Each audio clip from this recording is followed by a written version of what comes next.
ভালো থাকাটা একটা আর্ট। ভালো থাকতে চাইলে সব বিষয় মাথায় নিতে নেই। বন্ধু কেন ওই কথাটা চেপে গেল? প্রেমিক প্রেমিকা কেন হঠাৎ বদলে গেল? আমার থেকে আমার পিসতুতো দিদির দামি ফোন কেন? এত বিষয় নিয়ে নিজেকে খামোখাই যাতনা দেওয়া। আরও একটু বেশি পড়তে হবে নিজের জন্য, পরীক্ষার জন্য।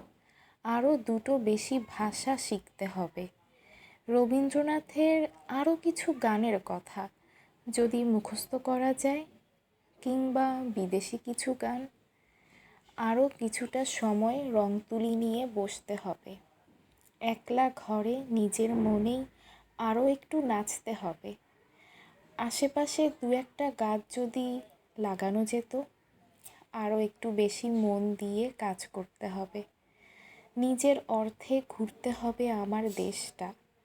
তারপর দেখতে হবে পিরামিড থেকে গ্রিসের সমুদ্র সৈকত, নেদারল্যান্ডসের টিউলিপ থেকে আফ্রিকার আদিম অরণ্য।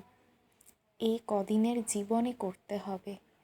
করতে ইচ্ছে করে কত কিছু, আর আমরা সময় নষ্ট করে ফেলি কত অপাত্রে। অভিজ্ঞতা বাড়িয়ে যেতে হবে, শুধু নিজেকে বহু দূর নিয়ে যেতে হবে।